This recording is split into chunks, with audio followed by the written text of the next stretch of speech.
जय प्रेरणानंद पंच परमेष्ठी भगवान की जय। परम पूज्य गणाचार्य बुद्धि श्री 108 विराट सागर जी महाराज जी की जय। परम पूज्य श्रवणाचार्य बुद्धि श्री 108 विशुद्ध सागर जी महाराज जी की जय। शाश्वत सिद्ध क्षेत्र तीर्थराज सम्मेत शिखर जी की जय। भव्य आत्मा पर्युषण महापर्व का दूसरा दिन उत्तम मार्दव धर्म का दिन, यानी कि आज के दिन मान कषाय के शमन का दिन है, मान कषाय के मर्दन का दिन है। मान कषाय का शमन, मान कषाय का मर्दन मार्दव धर्म का प्रकटीकरण करता है, आत्मा के अंदर विनय गुण को प्रकाशित करता है। आगम कहता है कि क्रोध सबसे ज़्यादा नरक गति में होता है। नारकी अंतरंग में क्रोध की ज्वाला से निरंतर जलता रहता है और कोई छोटा सा निमित्त मिलने पर वह क्रोध बाहर आ जाता है। और लोभ सबसे ज़्यादा होता है तो वह देवायु में होता है, क्योंकि देवों की इतनी संपत्ति होती है कि वो संपत्ति के प्रति एक दूसरे को देख करके निरंतर ईर्ष्या में जलते हुए लोभ करते रहते हैं। मायाचारी सबसे ज़्यादा त्रियंचों में होती है, क्योंकि त्रियंचों में चारों संज्ञाएं और न रहने का ठिकाना न खाने का ठिकाना, तो हर समय छल मन में रहता है। लेकिन मानगर जो है वह सबसे ज़्यादा कहीं होता है तो वह मनुष्यों में हुआ करता है, क्योंकि नारकियों को कुछ उपलब्ध नहीं करना है। त्रियंचों की कोई बहुत ज़्यादा उपलब्धि का कोई मतलब नहीं है, और देवों को जो उपलब्धि होती है वह पिछले जन्म के पुण्य से हुआ करती है। देवों को पुरुषार्थ पूर्वक कुछ भी उपलब्ध नहीं होता है। लेकिन मनुष्य जो है, कर्म भूमि का मनुष्य स्पेशल, वह थोड़ा सा पुरुषार्थ करता है और कुछ मिल जाता है तो अहंकार और ममकार से भर जाता है। बच्चा जब जन्म लेता है तो सबसे पहले रोता है, क्योंकि उसको लगता है मुझे जमीन में क्यों डाल दिया है, उसको गोद में ले लो तो शांत हो जाता है। थोड़ा और बड़ा होता है तो माँ अगर गुस्से में दूध पिलाए तो बच्चा दूध नहीं पिएगा, क्योंकि उसको लगता है इसे मेरा अपमान कर दिया माँ ने, अब मुझे भी दूध नहीं पीना। थोड़ा और बड़ा होता है, फिर मेरी माँ की गोद में कोई दूसरा ना बैठ जाए, उसको बड़ा अहंकार होता है, मेरी माँ तेरी माँ ये सब आ जाता है।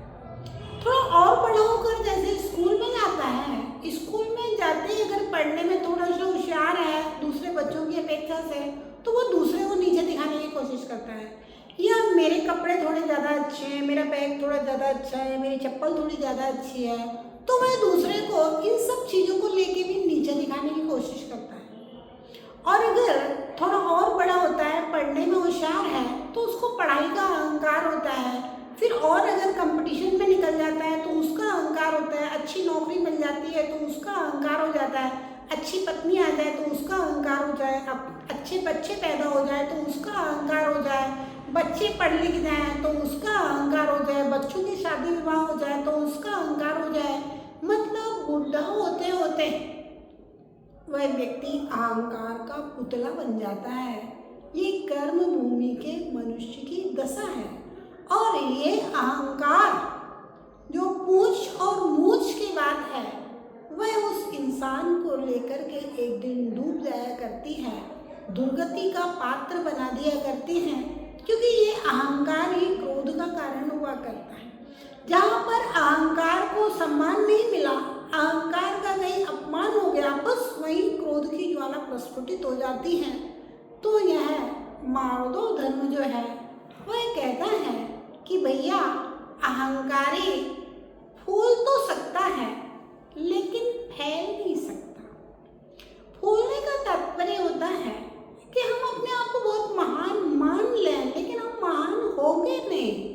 और फैलने का तात्पर्य है कि विनम्रता पूर्वक, उदारता पूर्वक, वासुदेव कुटुंबकम, मैं सबको अपना बना करके, मैं सबको अपना लेकर के चलना। और ध्यान रहे, अहंकार पतन का कारण है। अहंकार गुणवत्ता के नाश होने का कारण है और विनम्रता, विनय, मार्दव धर्म गुणवत्ता की वृद्धि का कारण है। अहंकार धन संपत्ति के विनाश का कारण है और विनय, गुणवत्ता, मार्दव धर्म धन संपत्ति के प्रकाश का कारण, धन संपत्ति की उन्नति का कारण कहा जाता है। रावण बहुत अहंकारी था और राम विनम्र थे। राम के पास कुछ नहीं था, उनको तो लोग भूमि गोचरी, ऐसे ही जंगल में भ्रमण करने वाला छोकरा मानते थे।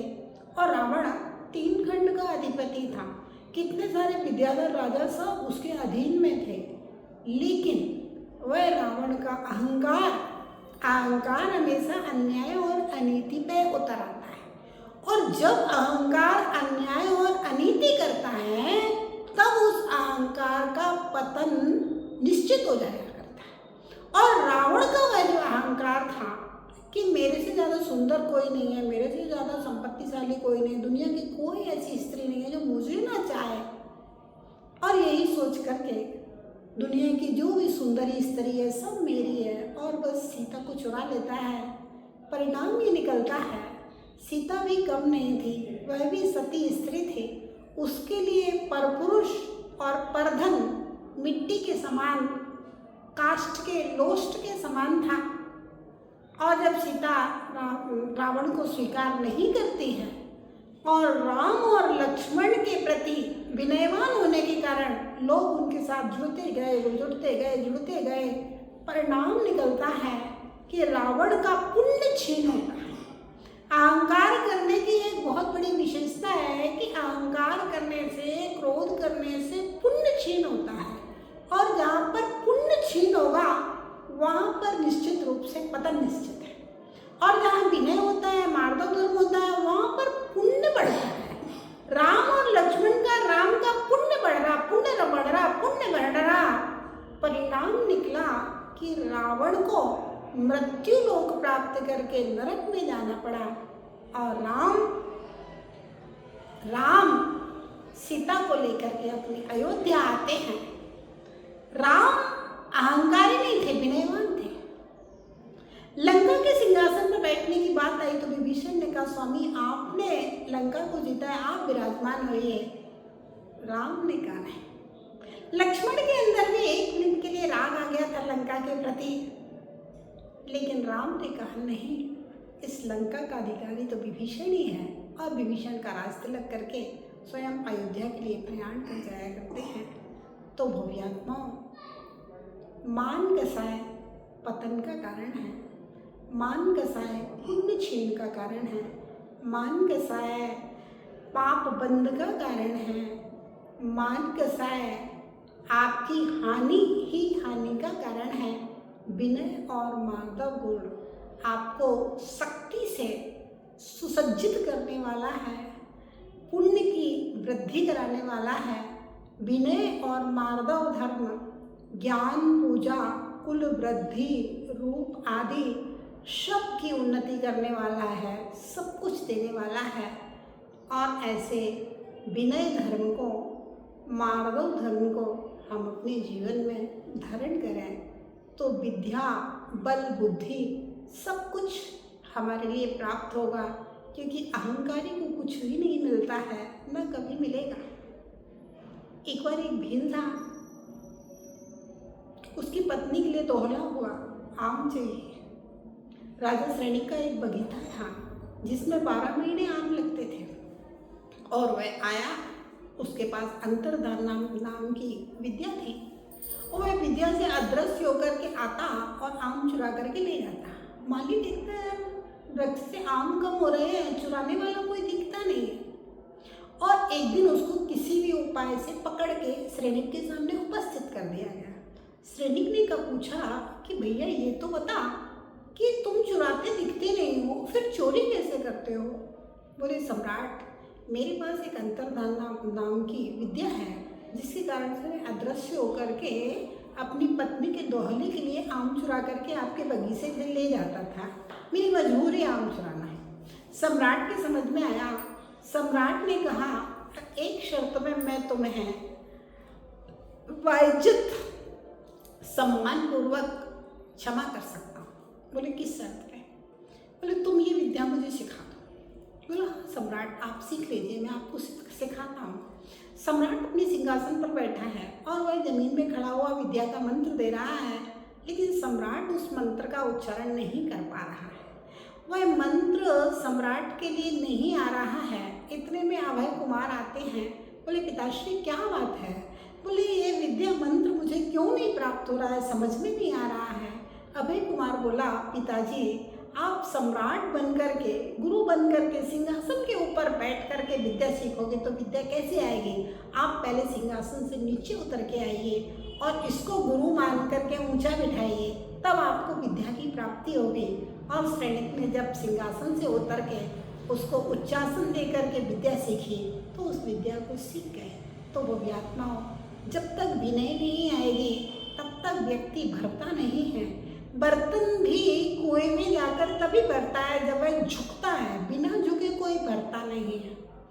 तो इसलिए अगर आप अपने हृदय के बर्तन को, अपने आत्मा के अंदर गुणों का भंडार भरना चाहते हैं तो आप बस सिर्फ और बस सिर्फ विनयवान हो जाइए। विनय बिना विद्या नहीं, विद्या बिना ज्ञान, और ज्ञान बिना सुख ना मिले यह निश्चय कर जान। विनम्र हो जाइए अपने गुरु के प्रति, विनम्र हो जाइए अपने कर्तव्य के प्रति, विनम्र हो जाइए अपने परमात्मा के प्रति, विनम्र हो जाइए साधर्मी के प्रति, विनम्र हो जाइए अपने घर के प्रति, अपने परिवार के प्रति, अपने मित्रों के प्रति।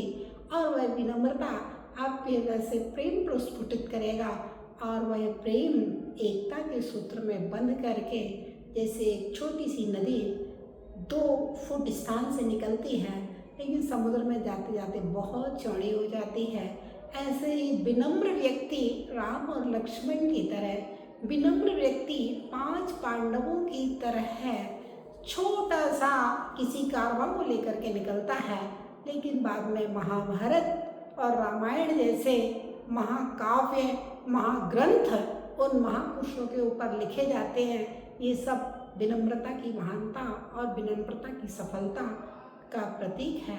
तो यह उत्तम मार्गव धर्म हमें मृदुता सिखाने के लिए, विनम्रता सिखाने के लिए और हमारे पुण्य की वृद्धि के लिए, हमारे गुणों की वृद्धि के लिए, हमें परिपूर्ण बनाने के लिए, क्योंकि जब तक अहम होता है तब तक अरहम की प्राप्ति नहीं होती और अहम का जहाँ विसर्जन होता है वहीं पर अरहम की प्राप्ति के द्वार खुल जाया करते हैं। विनयो मोक्ष द्वारम, विनय ही मोक्ष का द्वार है और यह मार्दव धर्म ही मुक्ति का द्वार है। ऐसे मार्दव धर्म को अपने हृदय में, अपनी आत्मा में आत्मसात करके मोक्ष के द्वार को खोलें। जय बोलिए उत्तम मार्दव धर्म की जय।